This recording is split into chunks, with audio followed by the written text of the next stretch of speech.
Então, vamos lá, pessoal, respondendo aí uma questão que envolve tanto reações orgânicas quanto isomeria. É uma questão do PISM-3. Os ácidos abaixo estão presentes em alimentos de forma artificial e natural. A indústria alimentícia utiliza o ácido málico na composição de geleias, marmeladas e bebidas de frutas. O ácido tartárico é utilizado pela indústria de alimentos na produção de fermentos. Já o ácido fumárico é empregado como agente flavorizante para dar sabor às sobremesas e proporcionar ação antioxidante. Nós vemos aqui a estrutura do ácido málico, tartárico e fumárico. Letra A. Escreva a reação de oxidação do ácido tartárico em meio de KMnO4. Bom, o ácido tartárico é esse ácido aqui, né? Então, a gente pode começar escrevendo a estrutura dele, certo? Eu tenho aqui um OH, tenho aqui uma dupla O, tenho aqui um OH, certo? Aqui para baixo, um outro OH, certo? E tenho aqui, ó, 1, 2, 3, 4 carbonos. Então, ó, 1, 2, 3, 4 carbonos. Então, tenho aqui um OH e aqui uma dupla O, totalizando os 4 carbonos, certo? Então, esse é o ácido tartárico. Observe que eu tenho aqui um OH e aqui outro OH em carbono secundário. A oxidação de OH, né, da função álcool aqui na posição de carbono secundário, produz cetona. Então, o que vai ocorrer aqui é, eu vou continuar tendo os 4 carbonos, ó, 1, 2, 3, 4.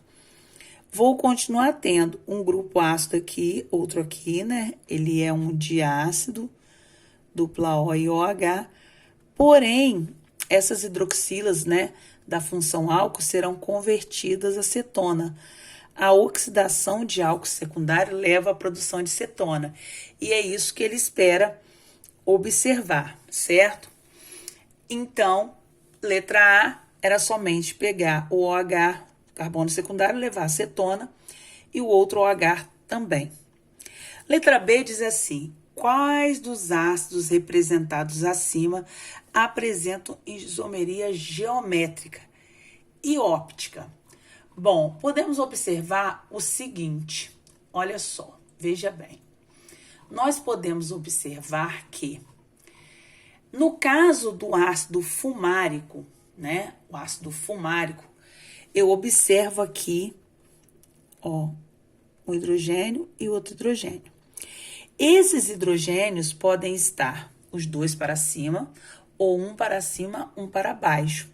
Como eu tenho uma dupla, essa dupla impede de girar.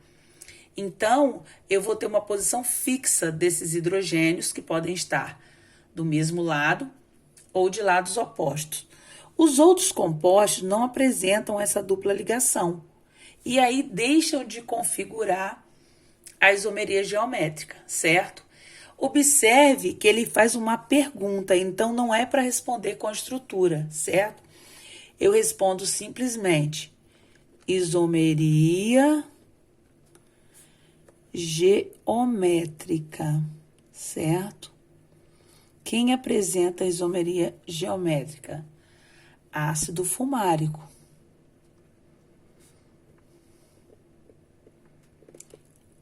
E a isomeria óptica? Quem apresenta a isomeria óptica?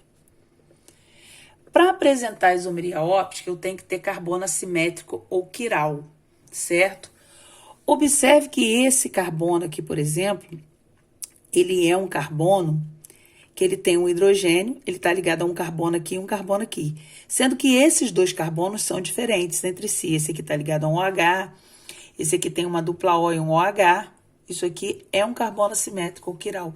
Ele possui 4 ligantes. Esse carbono tem a carbonila, esse carbono não tem carbonila, certo? Aqui também, novamente, você pode observar que esse carbono aqui, esse aqui não, porque tem 2 hidrogênios que são iguais. Mas esse carbono aqui, ele está ligado a esse carbono e esse carbono, um OH e um H para cima. Esse carbono aqui, ele possui 4 ligantes diferentes. Ele é um carbono quiral. porque ele está ligado a um carbono que tem uma carbonila, um carbono que é um CH2. Portanto, tanto o ácido málico, certo? Como o ácido tartárico, eles apresentam a isomeria óptica por ter carbono quiral ou assimétrico, certo? Então, isso é muito tranquilo de ser observado. Tem a dupla cis e trans, isomeria geométrica, tem carbono quiral, isomeria óptica. O que nos leva à letra C. Na letra C, né, nós vamos observar aqui o seguinte. Na letra C, nós vamos observar a seguinte pergunta, certo? Letra C. Letra C começa dizendo assim, ó. O ácido maleico usado na produção de resinas sintéticas é um isômero do ácido fumárico e pode ser produzido artificialmente a partir do ácido málico. Escreva a reação de produção do ácido maleico a partir do málico. O bom é que você tem a estrutura de ambos os ácidos, o que dá uma condição muito boa de você prever o que vai acontecer.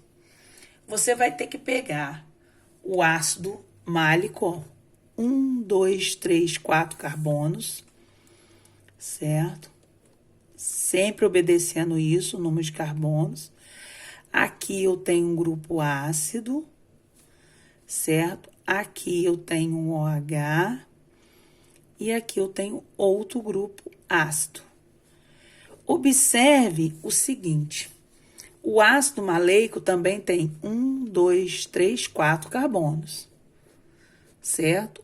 Aqui, grupo ácido, aqui, grupo ácido, não faz diferença se o OH tá para cima ou para baixo, e aqui eu tenho uma ligação dupla. O que aconteceu daqui para cá?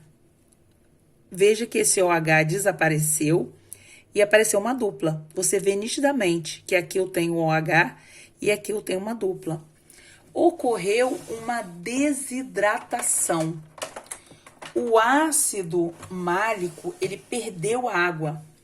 E para isso acontecer, você tem que ter um ácido sulfúrico, que é um desidratante. Você tem que ter uma temperatura superior a 170 graus. Esse carbono perdeu o hidrogênio e esse o OH. Isso formou aqui a água.